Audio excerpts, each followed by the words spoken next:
Ahí, creo que ahí está. Buenas noches.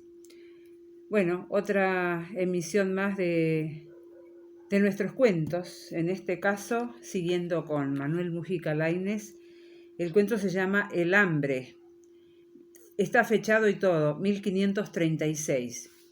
Creo que en el video anterior comenté que Manuel Mujica Lainez, en su antología Misteriosa Buenos Aires, que es de la que estoy extrayendo estos cuentos, se dedicó a ficcionar la época de la conquista de Buenos Aires.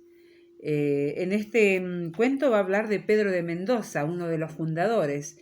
Buenos Aires fue fundada 2 veces, primero por Juan de Garay y después por Pedro de Mendoza. En este cuento, que él lo ficciona en 1536, tiene, a ver, ya les digo las páginas, tiene 8 páginas. El otro tenía 29, así que es un poco más breve. Bueno, y dice así: alrededor de la empalizada desigual que corona la meseta frente al río, las hogueras de los indios chisporrotean día y noche. En la negrura sin estrellas meten más miedo todavía.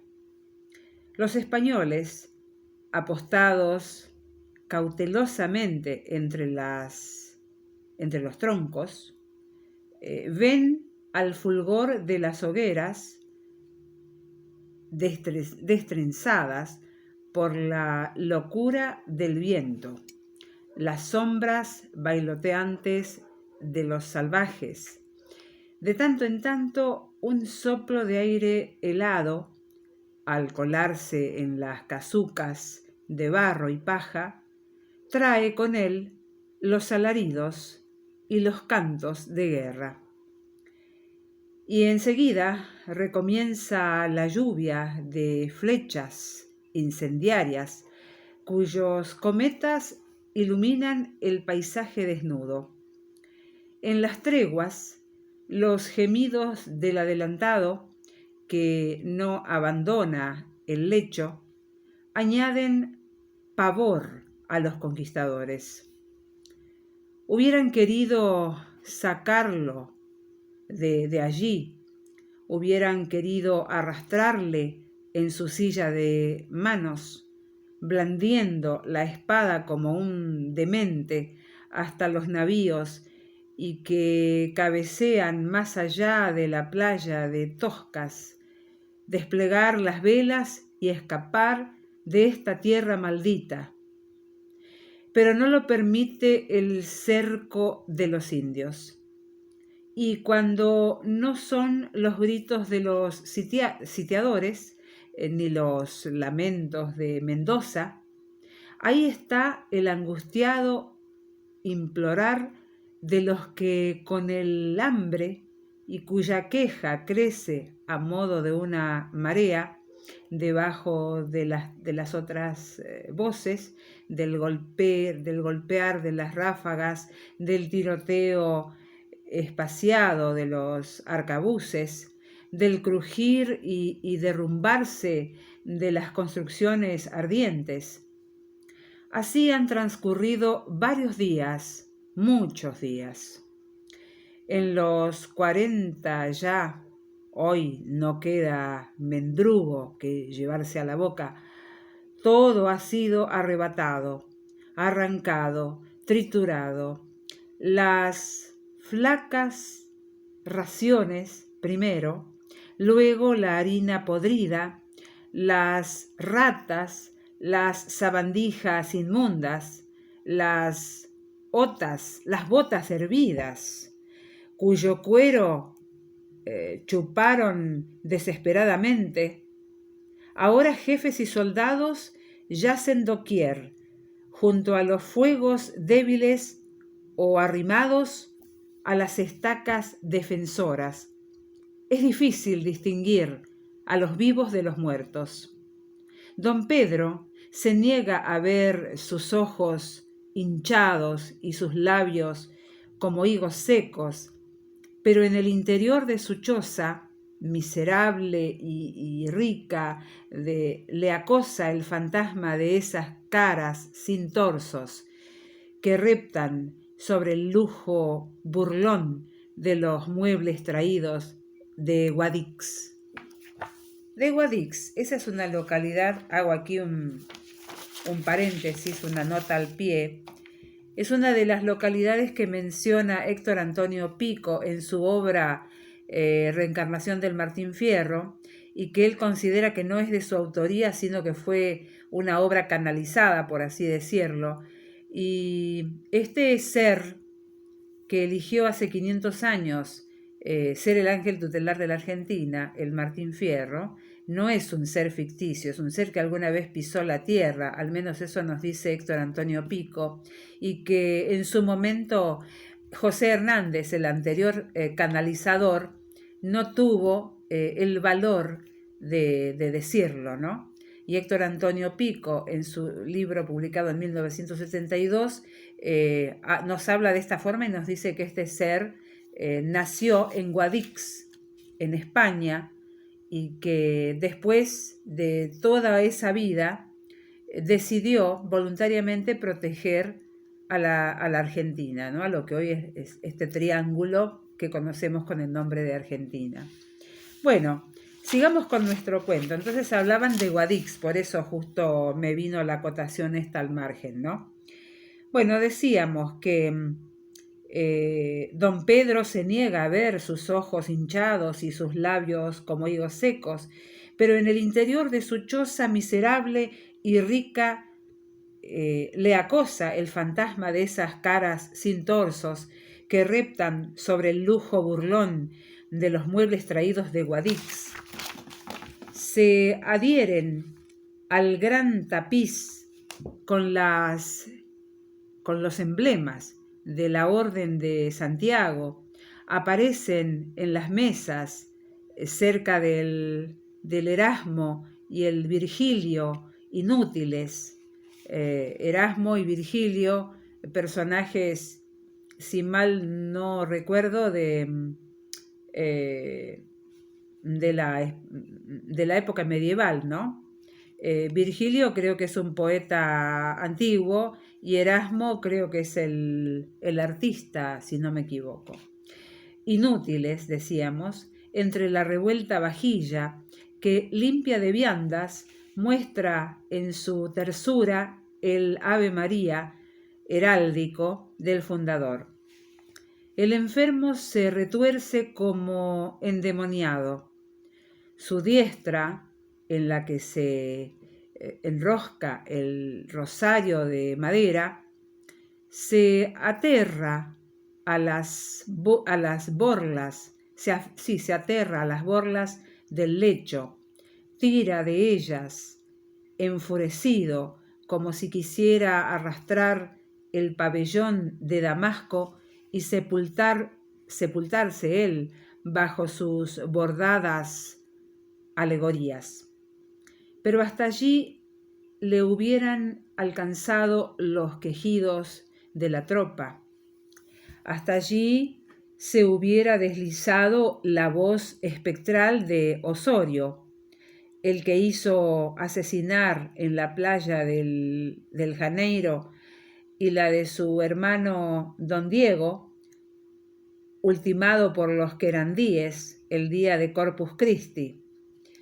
Y las otras voces más distantes de los que condujo al ataque de Roma, cuando el Papa tuvo que refugiarse con sus cardenales en el castillo de Sant'Angelo.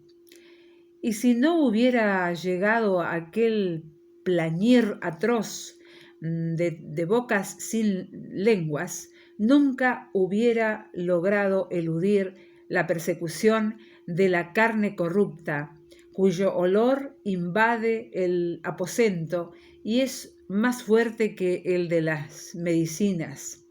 ¡Ay! No necesita asomarse a la ventana para recordar que allá afuera, en el centro mismo del Real, oscilan los cadáveres de los 3 españoles que mandó a la horca por haber hurtado un caballo y habérselo comido. Les imagina despedazados, pues sabe que otros compañeros les devoraron los muslos. ¿Cuándo regresará Ayolas, Virgen del Buen Aire? ¿Cuándo regresarán los que fueron al Brasil en pos de víveres? ¿Cuándo terminará este martirio y partirán hacia la comarca del metal y de las perlas? Se muerde los labios, pero de ellos brota el rugido que aterroriza, y su mirada turbia vuelve hacia los platos donde el pintado escudo del Marqués de Santiago finge a su extravío una fruta roja y verde. Ahitos, el ballestero, también imagina, acurrucado en su rincón de su tienda, sobre el suelo duro, piensa que el adelantado y sus capitanes se regalan con maravillosos instintos, mientras él perece con las entrañas arañadas por el hambre. Su odio contra los jefes se torna entonces más frenético. Y vamos por la página 2.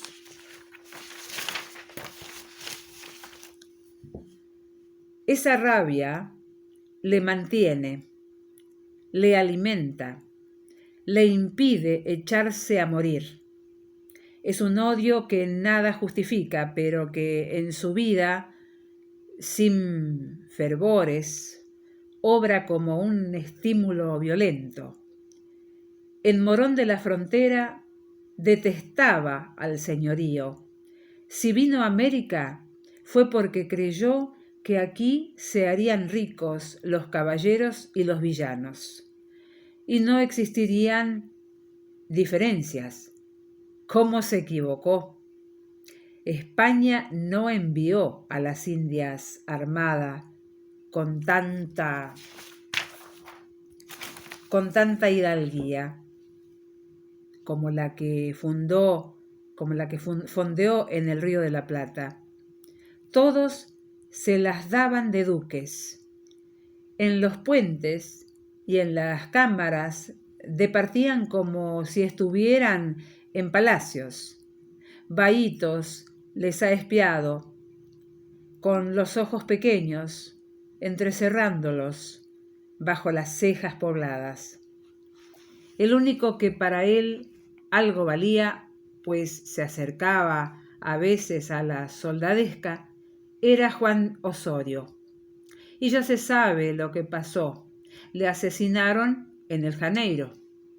Le asesinaron los señores por temor y por envidia. ¡Ah! ¡Cuánto les odia! Con sus ceremonias y sus aires. Como si no nacieran todos de idéntica manera. Y más ira le causan cuando pretenden endulzar el tono y hablar a los marineros como si fueran sus iguales. Mentiras. Tentado está de alegrarse por el desastre de la fundación, que tan recio golpe ha asestado a las ambiciones de esos falsos príncipes. Sí, ¿y por qué no alegrarse? El hambre le habla al cerebro y le hace desvariar. Ahora culpa a los jefes de la situación. El hambre. ¡Ay! Clavar los dientes en un trozo de carne. Pero no lo hay. Hoy mismo, con su hermano Francisco, sosteniéndose el uno al otro, registraron el campamento. No queda nada que robar. Su hermano ha ofrecido vanamente a cambio de un armadillo, de una culebra, de un cuero, de un bocado, la única alhaja que posee, ese anillo de plata que le entregó su madre al zarpar de Sanlúcar, y en el que hay labrada una cruz. Pero así hubiera ofrecido una montaña de oro, no lo hubiera logrado, porque no lo hay, porque no lo hay. No hay más que ceñirse el vientre que punzan los dolores y doblarse en dos y tiritar en un rincón de la tienda. El viento esparce el hedor de los ahorcados. Vahitos abre los ojos y se pasa la lengua sobre los labios deformes. Los ahorcados. Esta noche le toca a su hermano montar guardia junto al patíbulo. Allí estará ahora con la ballesta. ¿Por qué no arrastrarse hasta él? Entre los dos podrán descender uno de los cuerpos y entonces toma su ancho cuchillo de caza y sale tambaleándose. En una noche muy fría del mes de junio, la luna madrileña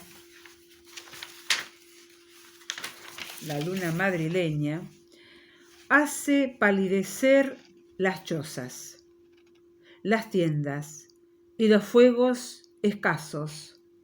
Dijérase que por unas horas habrá paz con los indios, famélicos también, pues ha amenguado el ataque.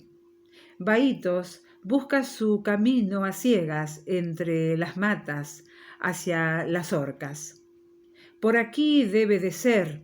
Sí, allí están como tres péndulos grotescos los tres cuerpos mutilados. Cuelgan sin brazos, sin piernas. Unos pasos más y los alcanzará. Su hermano andará cerca. Unos pasos más. Pero de repente surgen de la noche 4 sombras. Se aproximan a una de las hogueras y el ballestero siente que se aviva su cólera, atizado por las presencias inoportunas. Ahora les ve,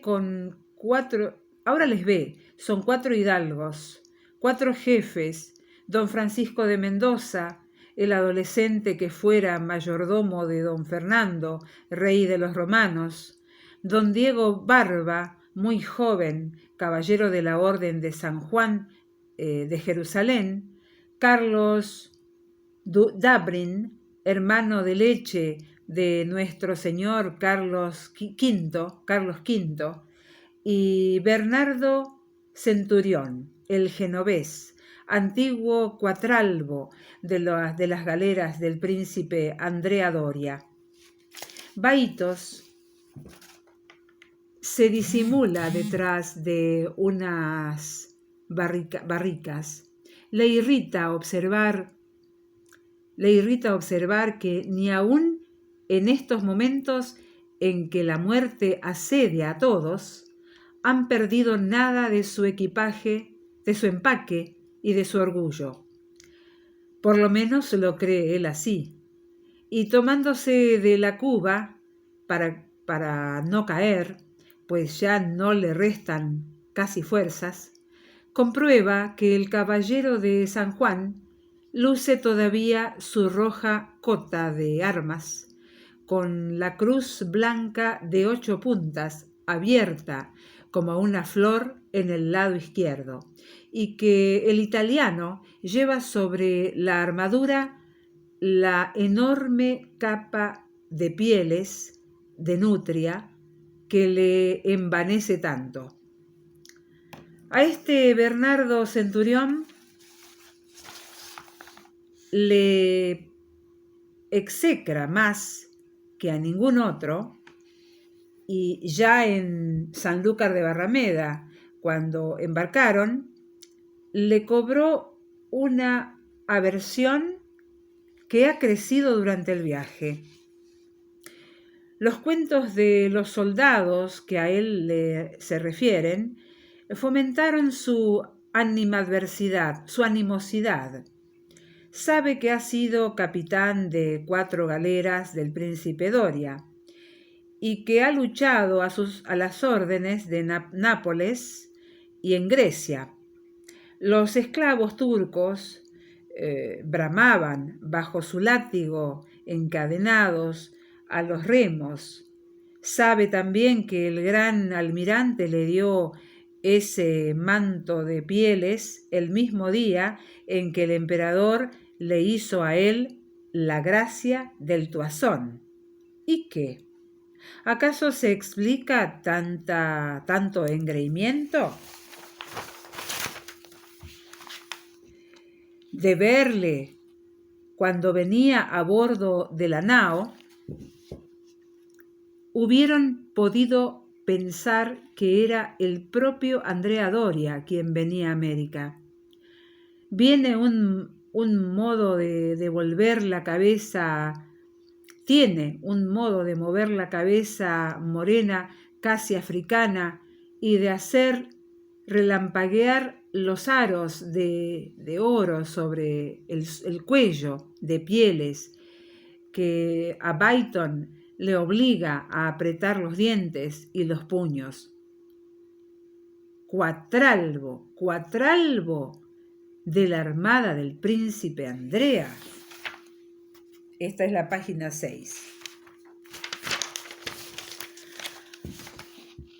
Doria, Andrea Doria. ¿Y qué? ¿Será el menos hombre por ventura? También dispone de 2 brazos y de 2 piernas y de cuanto es menester. Conversan los señores en la claridad de la fogata. Brillan sus palmas y sus sortijas cuando las mueven con la sobriedad del ademán cortesano.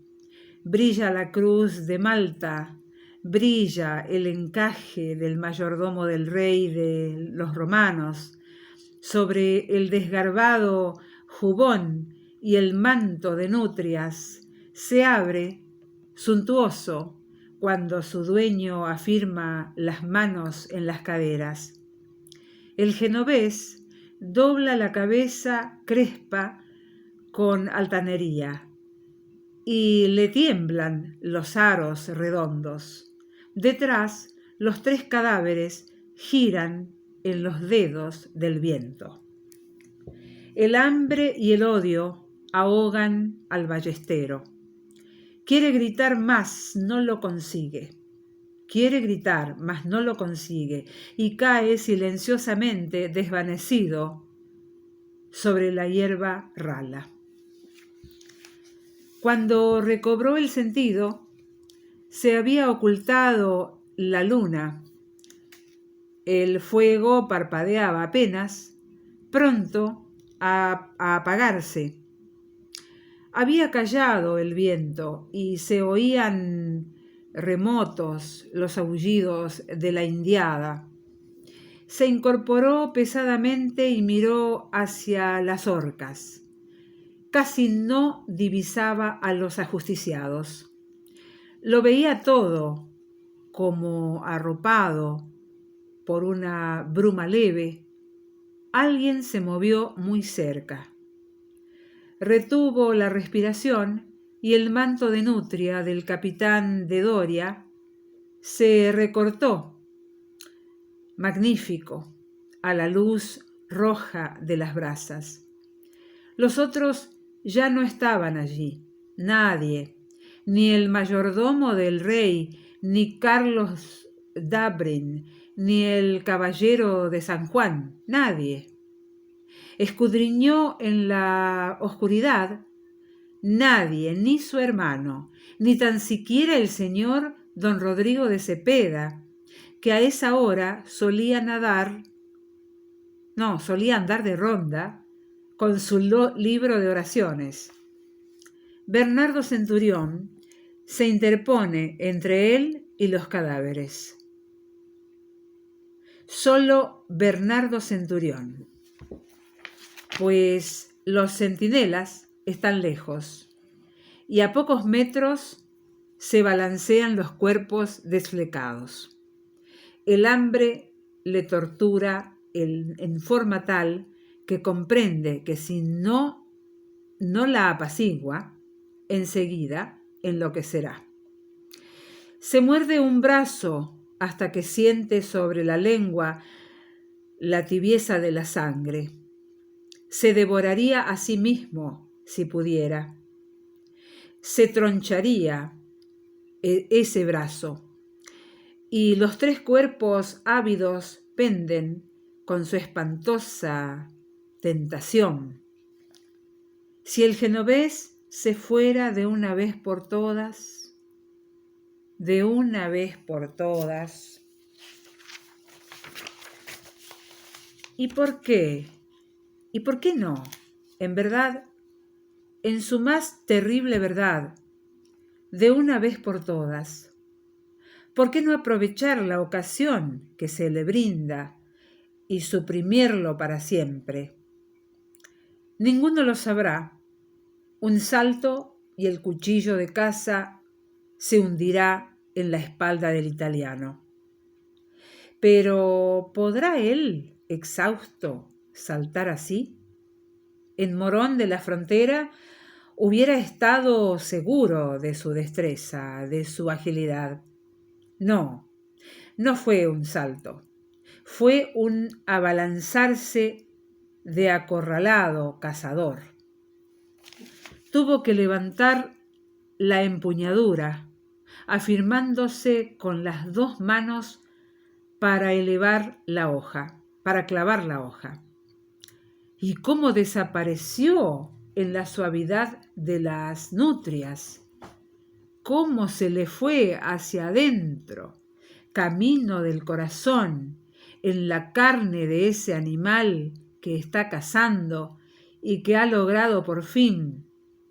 La bestia cae con un sordo gruñido, estremecida de convulsiones, y él cae encima y siente sobre la cara, en la frente, en la nariz, en los pómulos, la caricia de la piel.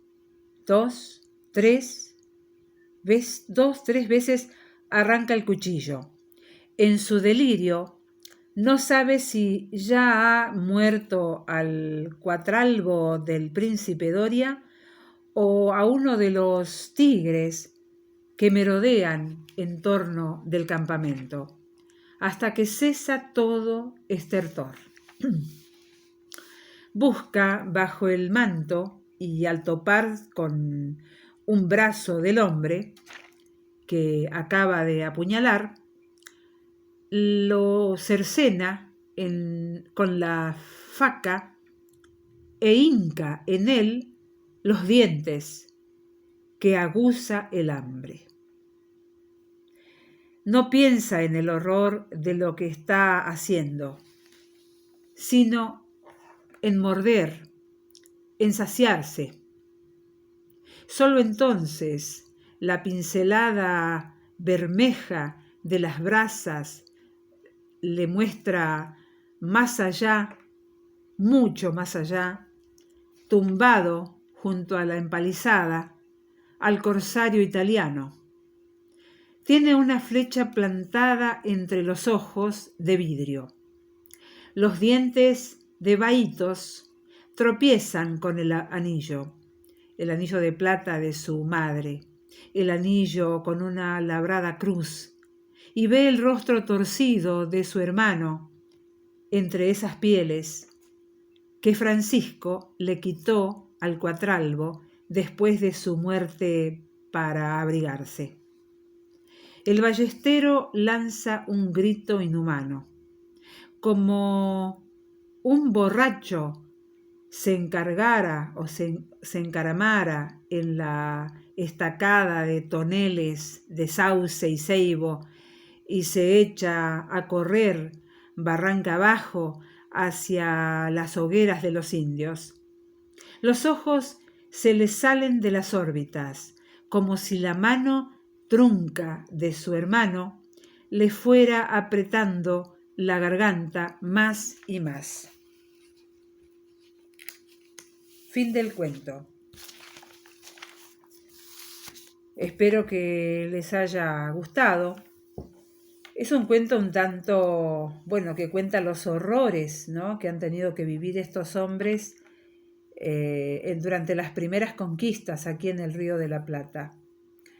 Hay una película, si no me equivoco, con música de Ennio Morricone, La Misión,